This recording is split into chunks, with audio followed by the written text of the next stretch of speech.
natin ang ulo ng mga balita. Balitang Bayan! Mga dokumento kaugnay sa umano'y katiwalian sa flood control projects isusumite na ni Baguio City Mayor Magalong kay Pangulong Marcos. Balitang Bayan! At sa batas ng Waste Management Bill bilang isa sa solusyon kontra baha, ipinanawagan ng isang dating mambabatas. Balitang Bayan! Sa sama na nagpapaliban sa barangay at SK elections, kinwestiyon sa Korte Suprema. Balitang Bayan! Signaling system ng MRT3 pumalya biyahe ng tren sa ilang istasyon, binagalan. Balitang Bayan! Dito naman sa iba yung dagat death toll sa wildfire sa Espanya nadagdagan. Balitang Bayan! Balitang babalakasan schedule ng NBA o 2025-2026 NBA regular season inilabas na. Balitang Bayan! At sa showbiz, matapos ang 3 taon, Liza Soberano, kinumpirma na ang pakikipaghiwalay kay Enrique Hill. Tuloy-tuloy ang mga balita sa Balitang Bayan! kasama si Drew Nasino.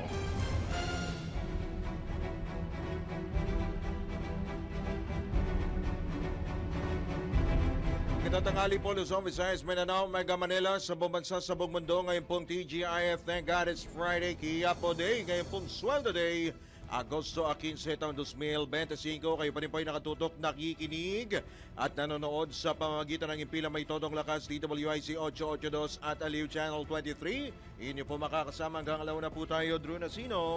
Balitang Bayan! Sa oras na 5 sandali, makalipas po ang alas 12 ng tanghali. Sa detalye nga po ng mga tumatambay na balita, isusumite na ni Baguio City Mayor Benjamin Magalong ngayong araw kay Pangulong Ferdinand Marcos Jr. ang mga dokumento kaugnay sa sinasabing anomalya sa flood control projects. Tugon ito ni Magalong sa panawagan ng Malacanang na magbigay ng mga nalalaman nitong impormasyon sa mga irregularidad sa naturang proyekto. Nilinaw ng alkalde na inaayos lamang niya ang mga dokumento bago i-turn over. Bago nitang ibinunyag ni Magalong na 30% lamang ng budget ang natitira para sa aktual na flood control project, kaya't nagiging ampaw o substandard ang kalidad.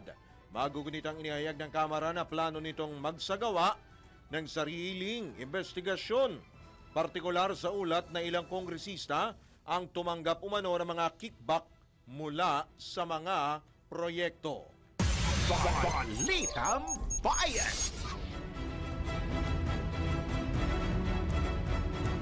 Sinuportahan naman ni Senador Ronald Bato de la Rosa ang suwesyon na bumuo ng independent body para imbestigahan ang mga sangkot na mambabatas sa sinasabing anomalya sa flood control projects. Aminado si Senador de la Rosa na maraming mambabatas ang tumidiskarte bilang kontratista at nakikinabang sa pagpopondo ng proyektong kanilang ipinatutupad. Matatandang ibinunyag ni Pangulong Ferdinand Marcos Jr. ang listahan ng mga kontraktor na nakakuha ng malalaking flood control project sa bansa at ang ilan sa mga construction firm ay pagmamay-ari ng ilang kongresista. Tiniyak din ng mambabatas na suportado niya ang anumang hakbang na gagawin ng gobyerno upang mapuksa at masolusyonan mga katiwalian sa government infrastructure projects.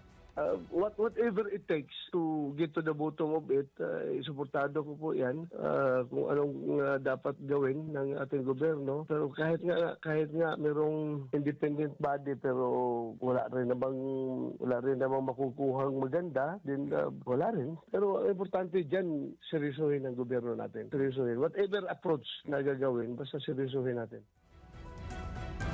Yan po ang tinig ni Senador Ronald Bato de la Rosa sa panayam ng DWIZ. Balitang Bayan! Dapat nang ipaubaya sa MMDA ang pangangasiwas sa mga flood control projects sa Metro Manila sa halip na sa DPWH. Ito naman ang rekomendasyon ni dating Senador Francis Tol Tolentino, dati ring MMDA Chairman, bilang solusyon sa matagal ng problema sa pagbaha sa Kalakang, Maynila lalo kapag umuulan o may bagyo.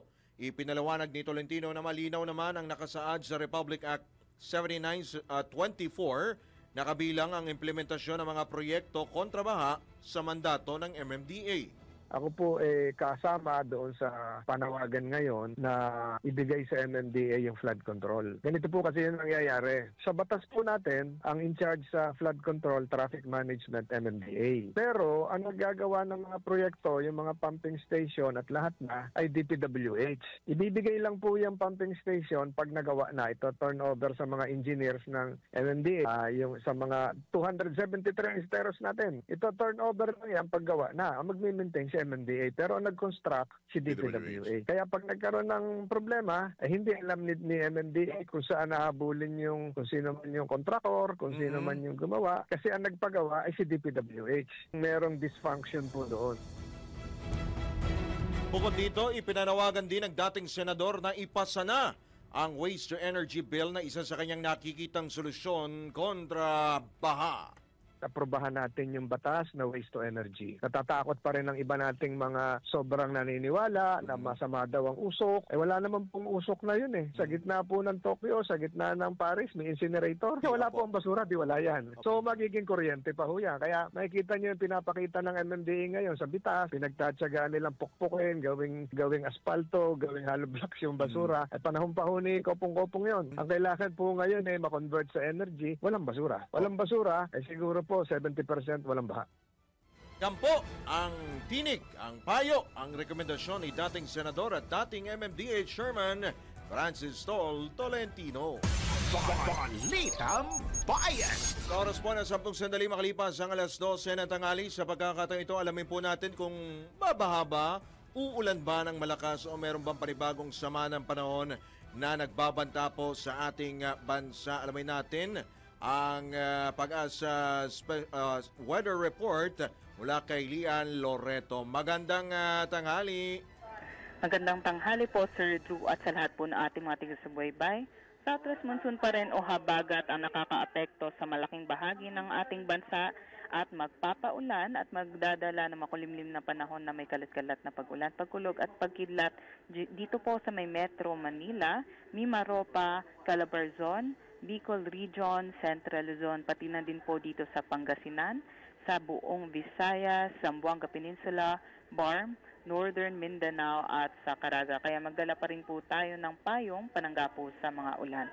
Sa nalalabing bahagi naman po ng ating bansa, bahagyang maulap hanggang maulap po ang ating papawiri na may tsansa ng mga isolated or localized thunderstorms pagdating ng hapon at gabi. Sa atin pong pagtaya, inaasahan pa rin po natin na iiral itong southwest monsoon over the weekend. Pero by Monday, asahan po natin na magkakaroon po tayo ng improving weather conditions at posible po magkaroon tayo ng monsoon break by that time. So hihina po yung mga pag-ulan natin. Meron naman po tayong binabantayang dalawang cloud cluster, isa po sa may West Philippine Sea at isa naman po sa may Philippine Sea. Yung mga cloud clusters na ito ay posible pong maging low pressure area na magdadala po ng mga pag-ulan.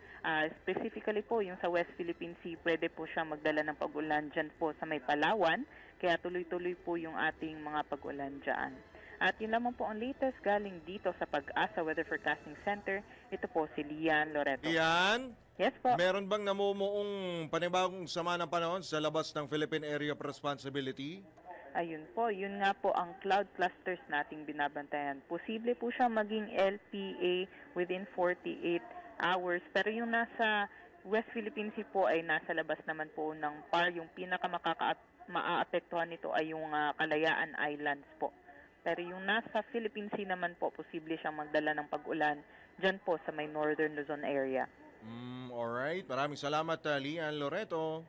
Maraming salamat po at magandang tanghali. Alright, yan po ang weather report mula po sa Pag-asa. Balitang Bayan! Pagpapatuloy pa rin ang ilang pang mga balita, dapat tapusin ang proyekto. Ito ang babala ng Malacanang sa mga kontraktor na dati nang nasangkot sa anomalya sa flood control projects pero muling nakakuha ng kontrata sa pamahalaan. Binigyang diin ni Presidential Communications Office Undersecretary Claire Castro na responsibilidad pa rin ng mga kumpanyang sundin ang mga nakapaloob sa kanilang mga kontrata, partikular ang pagkumpleto sa mga proyekto. Nilinaw naman ni Jose Castro na hindi pa rin absuelto sa pananagutan ng mga nasabing kumpanya dahil lang nakasungkit muli sila ng proyekto o kontrata sa gobyerno.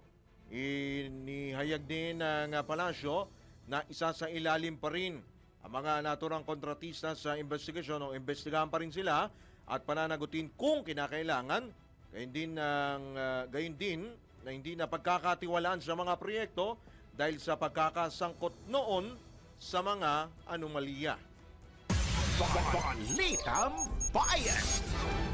Inimok naman ng isang mambabatas ang Department of Public Works and Highways na magpatupad ng one-strike policy laban sa kanilang mga tauhang nauugnay o nakakaladkad sa anomalya. Ayon kay Assistant Majority Leader at Las Piñas Representative Mark Anthony Santos, kailangang agarang aksyonan ng ahensya mga isyu ng korupsyon upang maibalik ang tiwala sa kanila ng publiko at matiyak na nagagamit ng tama ang pondo para sa infrastruktura. Napatid na una ng iginiit ni Congressman Santos sa DPWH na palitan ang Las Piñas Muntinlupa District Engineer dahil sa mga questionableng transaksyon kabilang ang mga unauthorized transfer of funds sa mga flood control projects. Balitang Bayan!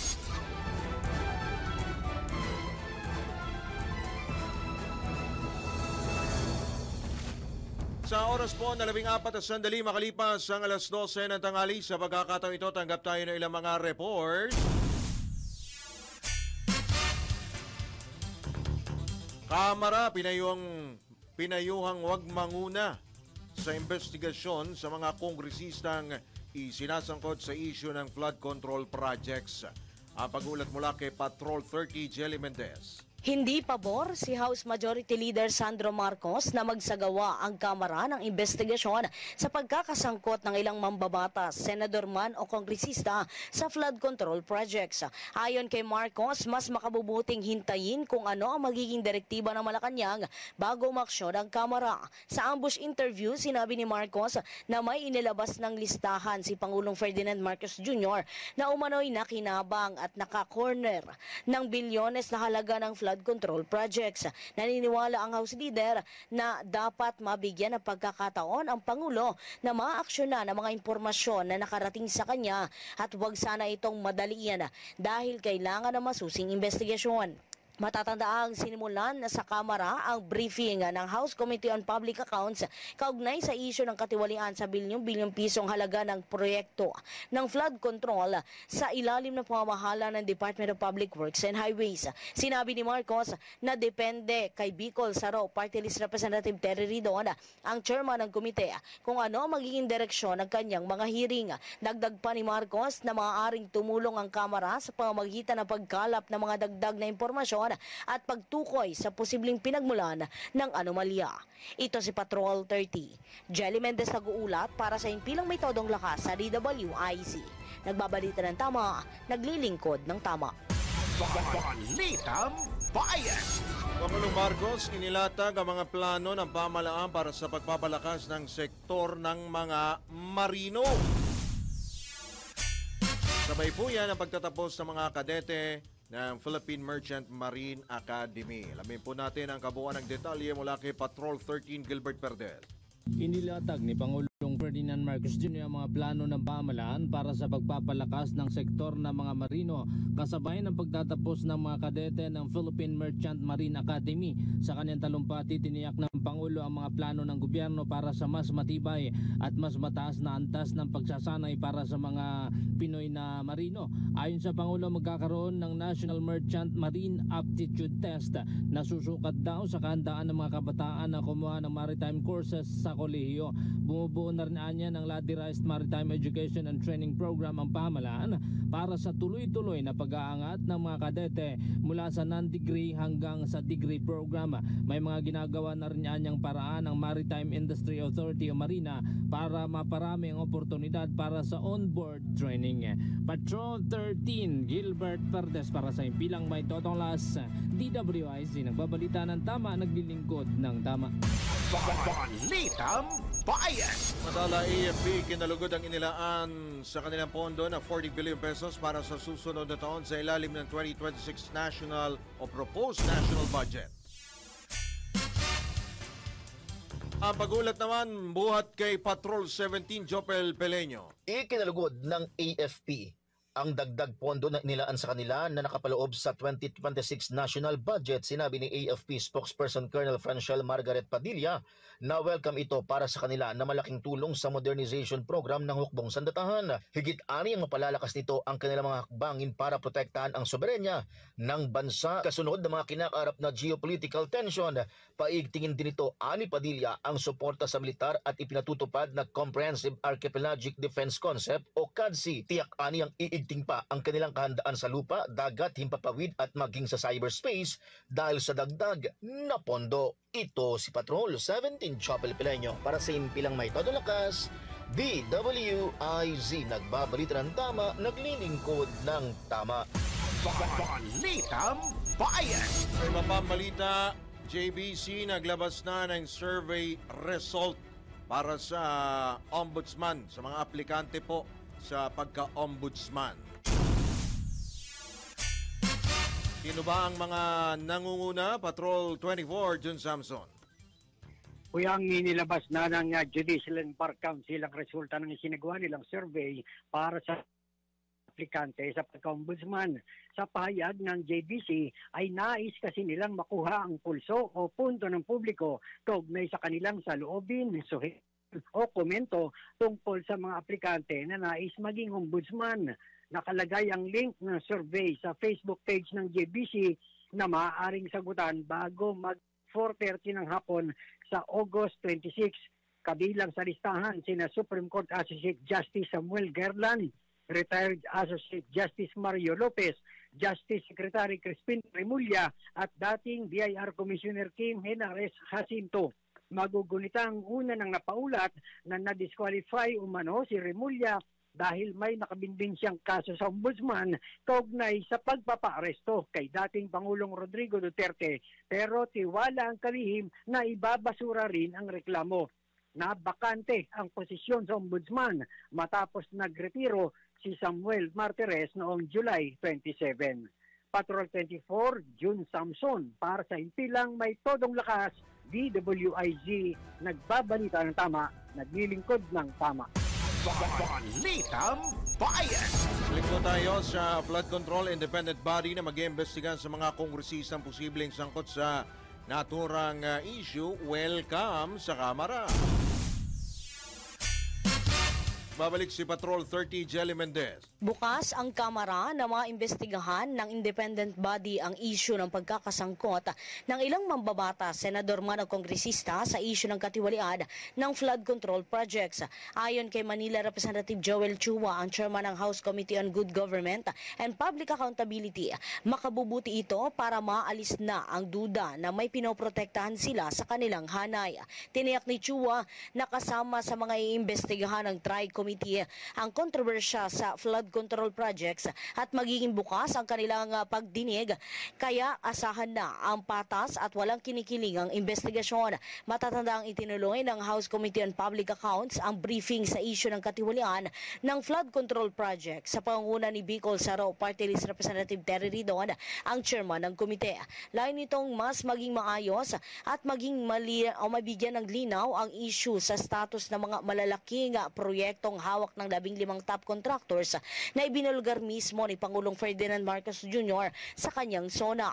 Sang-ayon din si Ridon sa rekomendasyon ni Davao Representative Isidro Ungab na magsagawa din ng investigasyon ng Ombudsman at Commission on Audit o COA tungkol sa naturang issue.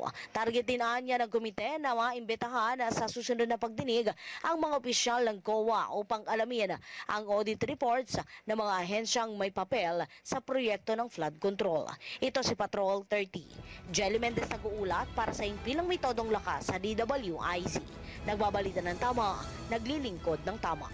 Kapag may bagong balita, Naka-on air. Agad-agad. DWIZ Patrol Report. Sa iba pang paksa ng mga balita, Aghain si veteran election lawyer Attorney Romulo Macalintal ng petisyon laban sa pagpapaliban ng barangay at SK o Sangguniang Kabataan Elections.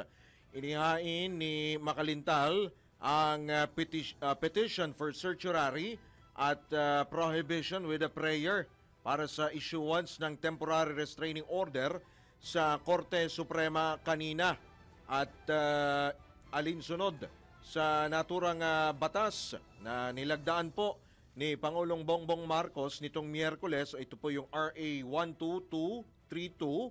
Iniurong sa November 2026 ang BSKE na nakatakda sana ngayong taon, December 1. Ipinunto ni Macalintal na ang pagpapaliban sa halalan ng walang balido o malinaw na rason ay labag sa batas.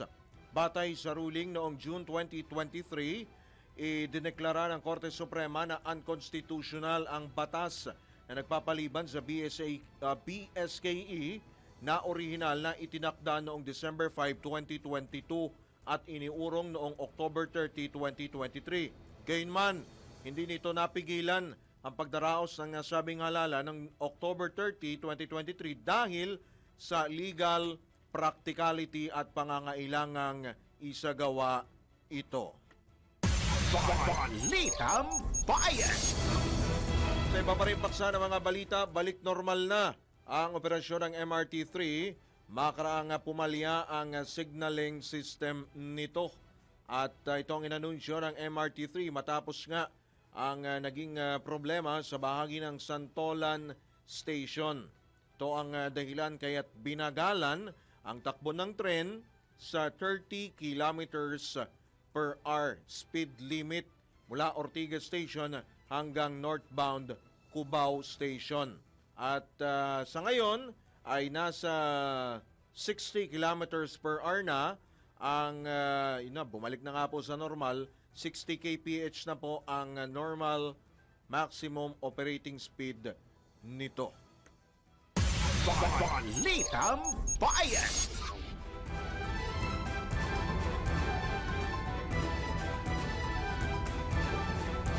Samantala sa pagpapatuloy pa rin ng ilan pang mga balita, medical assistance ng PCSO patuloy na lumalawak. Min po natin ang special report na ito mula kay Maine Barreto. Hindi maiiwasan sa buhay na magkaroon ng sakit. Minsan pa nga ay umaabot sa puntong 100,000 hanggang milyon ang kinakailangan para lang gumaling. Bilang mandato ng Philippine Charity Sweepstakes Office o PCSO na umasiste o tumulong sa mga Pilipinong nangangailangan, lalo na sa panahon ng karamdaman, patuloy na pinalawig ng ahensya ang kanilang medical assistance program. Pakinggan natin si Ethel Lovino, Social Welfare Officer ng PCSO, para sa mga sakit na saklaw ng tulong ng ahensya. Ang program coverage po ng Medical Assistance Program ay para po sa confinement assistance, para po doon sa mga chemotherapy, chemodrugs po for treatment ng cancer, for treatment po ng end-stage renal disease para sa mga erythropoietin injection, para po sa mga specialty medicines tulad po ng mga anti-rejection medicines, rheumatoid arthritis, hematologic and blood dyscrasias diseases, mga systemic lupus erythematosus, autoimmune diseases, psoriasis medicines, orphan medicines at saka neuropsychiatric medicines po yung mga tinutulungan po namin for specialty medicines. Andito rin po yung mga request for laboratory and diagnostic procedures, yun pong orthopedic or bone implant, yung medical devices such as pacemaker, septal occluder, PCI devices at saka yung mga valves. Doon po sa rehabilitation therapy po, yung para sa physical, speech, occupational therapy, and then yung behavioral therapy din po. Cover din po namin yung pinaka-recent po, yun pong treatment po for catastrophic illnesses po. Ito po yung mga kidney transplant, liver transplant, lung transplant, pancreatic, heart, and yung bone marrow transplant and the coronary artery bypass graft po. Yun po sa ngayon ang coverage ng assistance po ng PCSO. At para naman sa requirements, bisitahin lamang ang kanilang website na pcso.gov.ph. At yan ang report na hindi umuurong sa pagtulong. Maine Barreto, nagbabalita ng tama, naglilingkod ng tama. Balitang Bayan! Alam niyo po ba na katumbas ng bawat taya sa Philippine Charity Sweepstakes Office o PCSO ay kawang gawa? Sa bawat ticket po ninyo, sigurado tiyak may matutulungan at natutulungan po tayong mga kababayan po natin sa kanilang pangangailangang medical. Dahil sa PCSO, basta kawang gawa at pagtulong, hindi kanila uurungan. Kaya palaging tandaan, ang bawat taya may kawang gawa. Po naganap ng alas 12:31 na po ng tanghali sa ikalawang sigwada ng Balitang Bayan. Tatalima ang GCash sa direktiba ng Bangko Sentral ng Pilipinas na agarang i-unlink o tanggalin ang in-app gaming access ng e-wallet platforms. Ipinabatid ng GCash na magkakasa sila ng ilang pagbabago sa susunod na 48 oras na dapat asahan na rin ang kanilang customers. Kabilang dito ang pagsuspende ng GCash ng access sa gaming via GLive matapos ang alas 8 ng gabi bukas, August 16, at maaring i-withdraw muna ng users ang kanilang pondo mula sa kanilang gaming account mula sa GCash wallet sa pamamagitan ng GLive hanggang bukas din, Sabado, alas 8 ng umaga. Pagkatapos nito, sinabi ng GCash na ang nalalabing funds ng users nila ay maaaring direktang i-access sa pamamagitan ng website ng gaming merchant. Bigyan din ng GCash ng suporta ng mas malalakas na safeguards hinggil sa online gaming at patuloy na makikipagtulungan sa regulators at industry partners para maprotektahan ang financial health ng mga Pilipino. Balitang Bayan! Pagkakataon ito, pag-usapan po natin, ito pong inihaing petisyon sa Korte Suprema laban po doon sa batas na nagpapaliban sa barangay at SK elections ngayong pong taon. Nasa kabilang linya, ang veteran election lawyer na si Attorney Romulo Macalintal. Attorney Mac, magandang tanghali. Welcome muli sa DWIZ Channel 23. Magandang hapon sa inyo, Drew, at sa iyong mga taga-panood, tagapakinig. Opo, attorney, na-i-file nyo na po, di ho ba? Yes, filed na at 12:06 in the afternoon. Na tulad ng aking pangako sa mga nais mapangalagaan ng kanilang karapatan bilang botante, bilang pangako ko, ay inihain ko yung isang petisyon na nagkukwestiyon sa ating Korte Suprema kung bakit ipinagpapaliban na naman ang ating mga barangay eleksyon. Opo, ano ho ba ang though merong ito'y nilagdaan na, di ho ba? Yes. Pang-ilan na ba ito na ipinagpaliban? Tama ho ba, Attorney Mac? Pangalawa ba o pangatlo? Well, ito halos pangalawang pagpapaliban na ito. Okay. At hindi lang ito, kundi marami pang mga barangay elections na pinagpaliban ng ating Kongreso o ng Senado nang wala namang mga dahilan. Kaya nga sinasabi ko na bagamat ang sinasabi nila ay the President signs the bill postponing the barangay election. Lahat ng press releases nila ay they were referring to a postponement of the barangay. Pero pag binasa mo yung batas, Drew, wala kang makikita na may postponement. Hindi sinasabi doon na pinagpapaliban ang eleksyon. Kung sabi nila na ang susunod na eleksyon sa November na, para bang binaliwala nila yung ating karapatan noong December 1, 2025. Basta isinasentabi lang nila. Basta inimpose lang nila sa atin, yung election sa November na ha, hindi naman siguro po pwede yun. Hindi natin nalalaman kung ano ang dahilan. At sila ay nagpupuspo na magse-set ng term umuno, pero sa kabila noon ay nandun pala yung postponement ng barangay election na hindi naman maaaring gawin ng Kongreso na walang dahilan. Doon sa kaso ng Macalintal versus Comelec noong 2023, maliwanag na sinabi ng ating Korte Suprema, hindi kayo pwede mag-postpone ng eleksyon kung walang dahilan. Kaya inilihim yung batas, instead of styling it or titling it as an act postponing the election, nilagay nila an act setting the term. any setting of term is not a valid ground to postpone the election.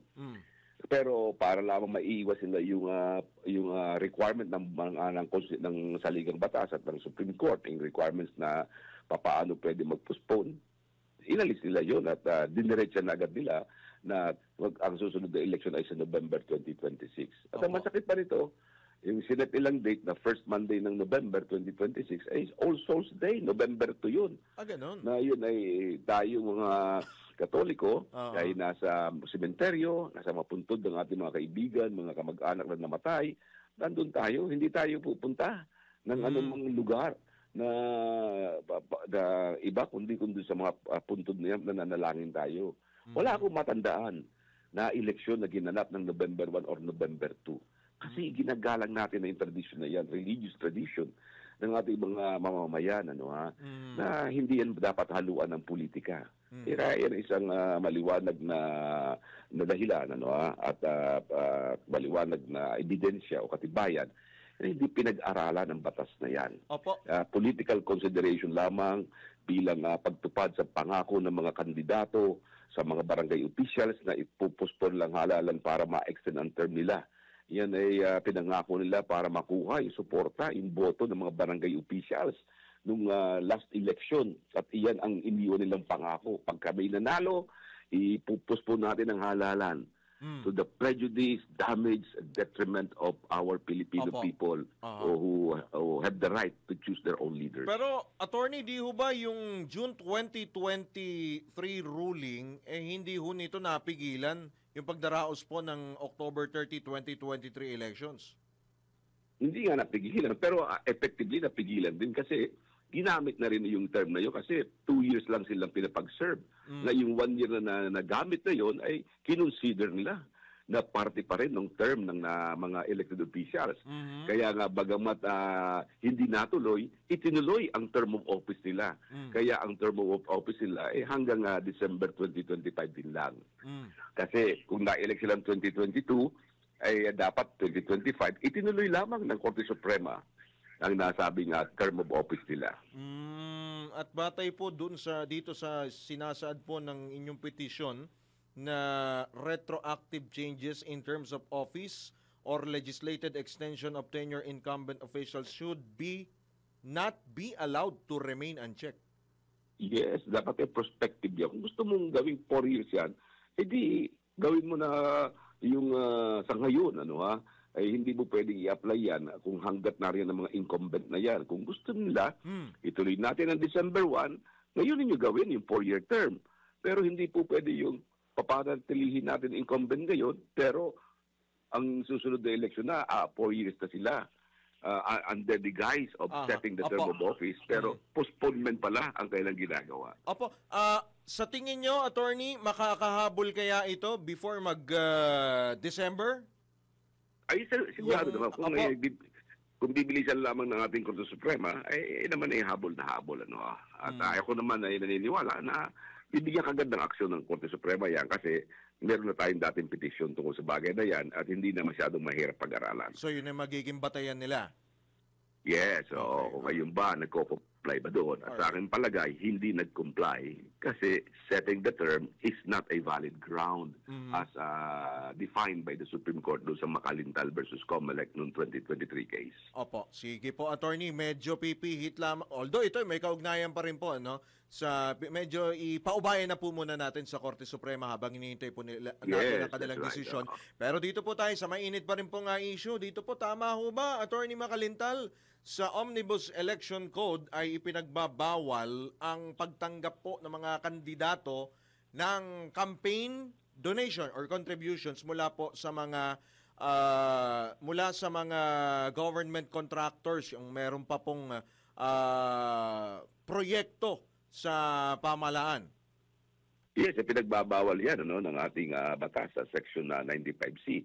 At yan ay pinagbabawal na tumanggap ang mga kandidato, mga political parties sa mga corporations or business entities o mga tao na may negosyo sa gobyerno.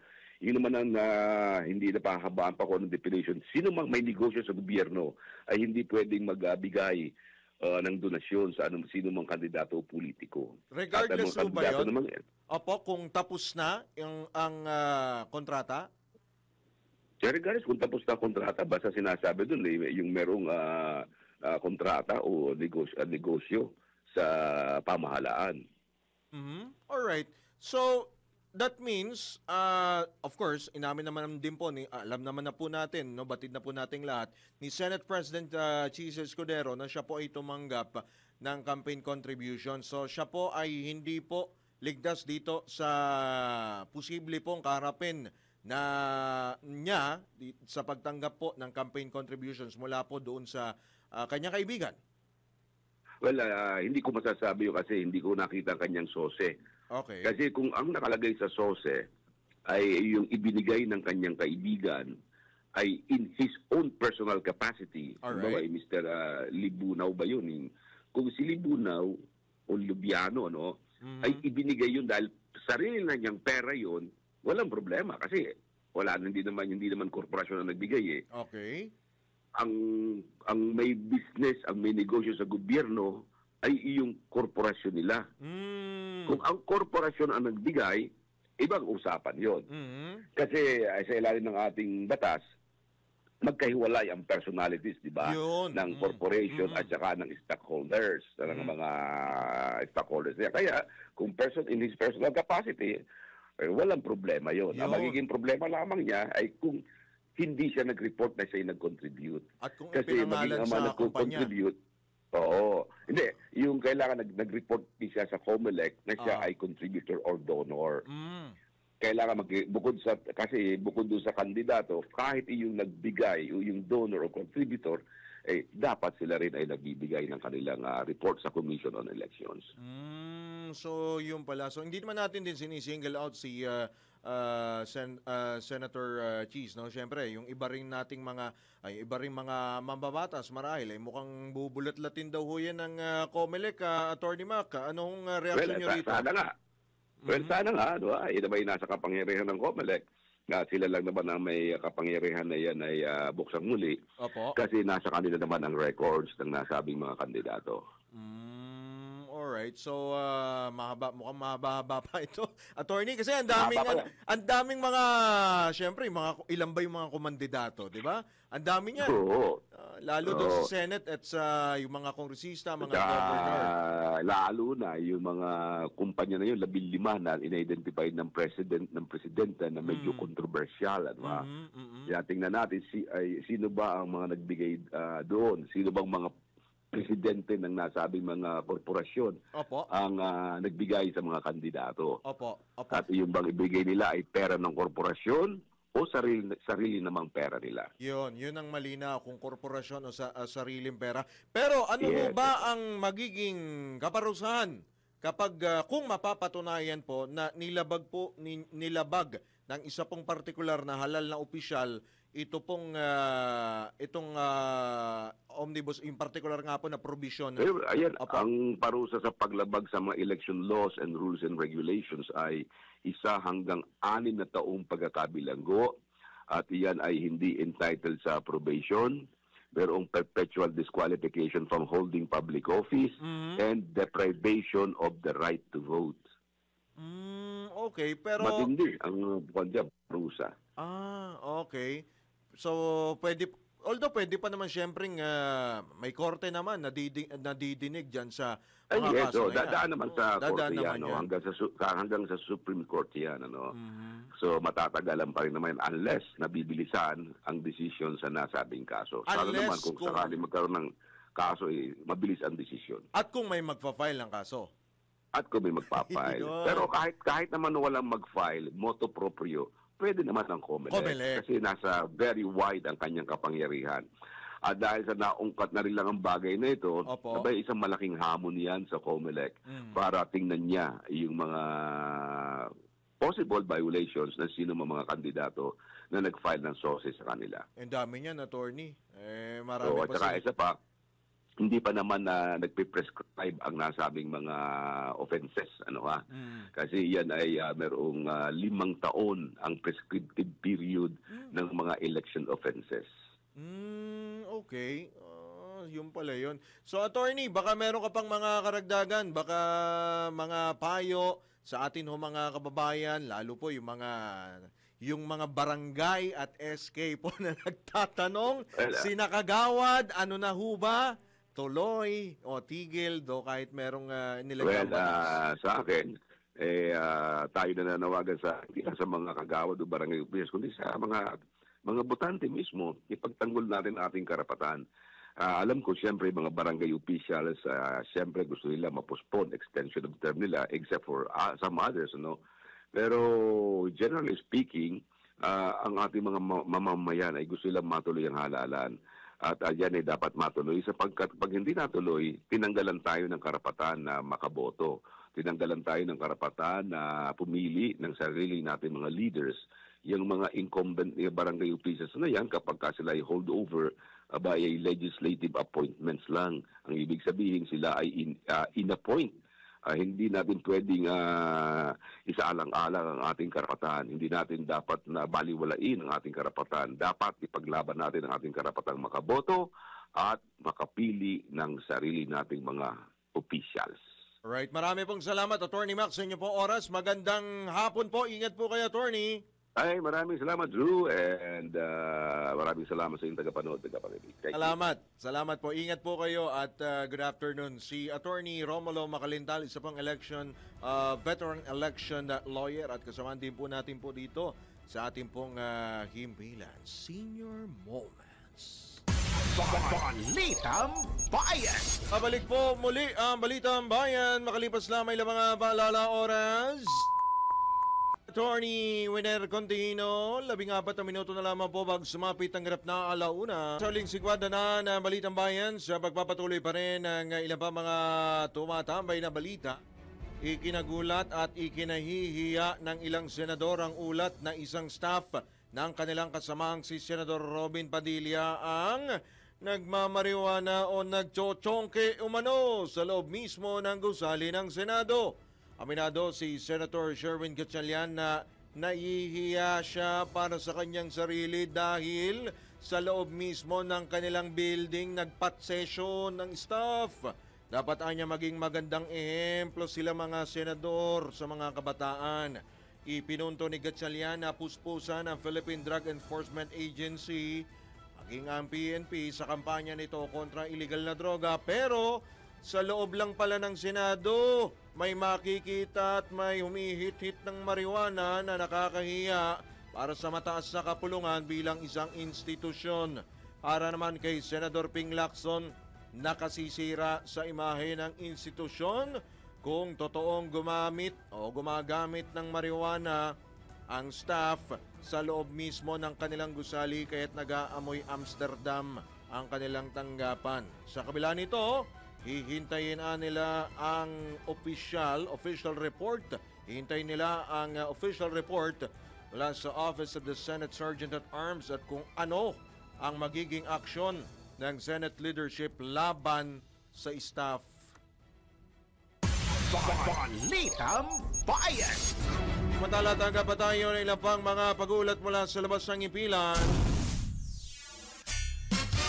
Mula sa zero budget o zero subsidy, PhilHealth nakatakdang tumanggap ng alokasyon sa ilalim ng 2026 proposed national budget.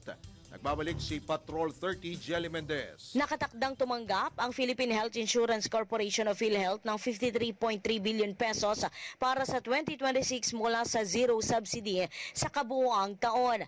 Ayon kay Budget Secretary Amena Pangandaman, saklaw ng pondo ng PhilHealth ang insurance premiums ng indirect contributors, pati na ang pondo para sa medical assistance to indigent and financially incapacitated patients. Una nang tiniyak ni Finance Secretary Ralph Recto na ibabalik ng gobyerno ang budget ng PhilHealth kung saan ay pinalawak nito ang coverage sa kabila ng kawalan ng subsidiya. Matatandaang idinipensa ng Administrasyong Marcos ang pasya ng Kongreso na tapyasan ang budget ng PhilHealth dahil sapat umano ang reserve funds na magagamit sa operasyon at healthcare insurance coverage. Sa ilalim ng panukalang 2026 National Expenditure Program na tumaas na ng 23.6% ang budget para sa healthcare sector Kasama na nga rito ang subsidiya ng PhilHealth. Ito si Patrol 30. Jelly Mendez nag-uulat para sa impilang may todong lakas sa DWIZ. Nagbabalita ng tama, naglilingkod ng tama. Balitang Bayan. Mapambalita, binuong Committee for the Special Protection of Children, suportado ng Bureau of Immigration. Sabang report mula kay Patrol 24, June Samson. Tiniyak ngayon ng Bureau of Immigration ng todong suporta sa inisyatiba ng Committee for the Special Protection of Children na naglalayon na palakasin ang protokol na ipapatupad ng mga ehensya ng pamahalaan at mga stakeholders na humahawak sa mga masaselang kasong sangkot ang mga kabataan. Ang revised Child Protection Protocol ay inilunsad kahapon ng Department of Justice kasama ang iba't ibang ahensya ng pamahalaan. Kaugnay nito ay sinabi ni Immigration Commissioner Joel Anthony Viado na tungkulin nila na tiyakin na ang bawat batang biktima ay napapangalagaan na may dignidad at nabibigyang proteksyon. Kabilang sa mga ahensyang kasama sa inilunsad na revised protocol on child protection ay ang National Bureau of Investigation, Department of Social Welfare and Development, Department of Education, Department of Labor and Employment at grupo ng mga child advocates. Patrol 24, June Samson para sa impilang may todong lakas, DWIZ, nagbabalita ng tama, naglilingkod ng tama. Kapag may bagong balita, Naka-on air. agad-agad DWIZ Patrol Report. Hanggat naman tayo ng pag-ulat mula sa ating Metro Patrol. Laking nagdulot ng takot sa Barangay Longos na armado ng baril arestado. Diyan po yan sa Malabon. Ang detalye mula kay Danny Cruz. Naaresto ng mga tauhan ng District Special Operation Unit sa pamuno ni Police Lieutenant Colonel Mike Gomez ang lalaking armado ng baril na nagdulot ng takot sa mga residente ng Hasa-Hasa Alley sa Barangay Longo sa lungsod ng Malabon. Ayon kay Police Lieutenant Colonel Gomez ng DSOU, agad silang rumisponde na makatanggap ng tawag sa isang concerned citizen hinggil sa presensya ng isang lalaki na nakitaang may hawak na baril ng mga residente. Nagpakita din ito ng agresibong pagkilo sa lugar ng aresto ng suspect ng mga operatiba ng pulis. Nakilala itong si alias Boy Siga, 24 at unggulang. Na-recover sa poder nito ang kalibre 38 baril na kargado ng 3 bala. Matapos basahan ng kanyang karapatan sa konstitusyon, agad dinala ito sa himpilan ng pulisya para sa dokumentasyon at investigasyon. Nahaharap ang suspect sa kasong violation ng Section 28 ng Republic Act 10591, kasong paglabag sa Comprehensive Law on Firearms and Ammunition. Yan ang balita. Ako si Danny Cruz para sa himpilang may todong lakas. DWIC. Nagbabalita ng tama, naglilingkod ng tama. Balitang Bayan. Mga balitang dapat alam mo kahit sa labas ng bansa. DWIZ Balita sa ibang bansa.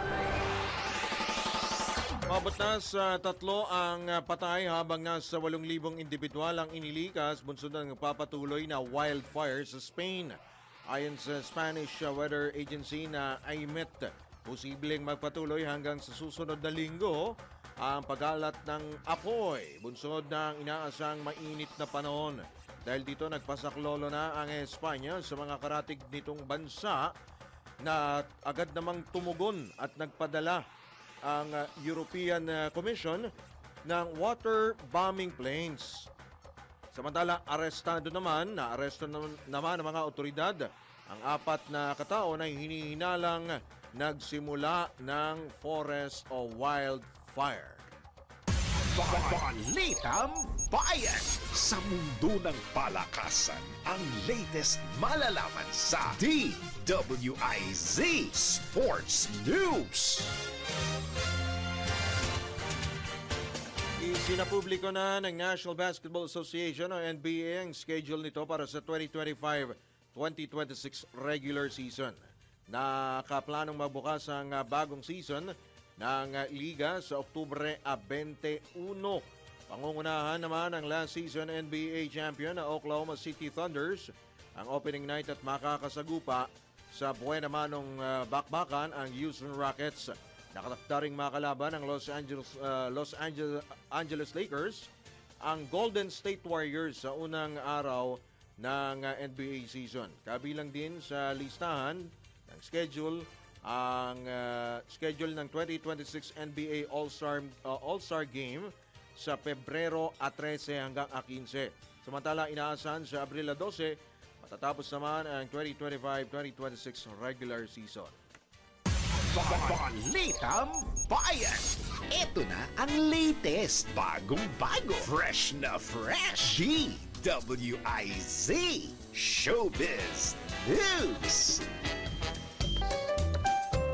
Sa wakas ay kinumpirma na ni Liza Soberano na matagal na silang hiwalay ng aktor na si Enrique Hill.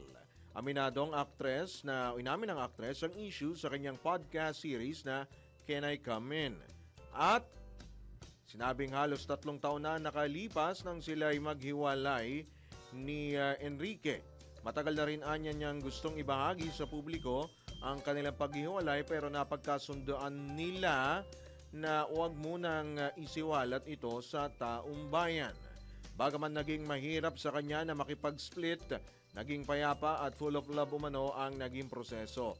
Ikinalungkot naman ng Lizken fans ang pangyayari, ang breakup, pero patuloy pa rin nilang susuportahan ang magiging proyekto ni Liza at Enrique. Balitang Bayan!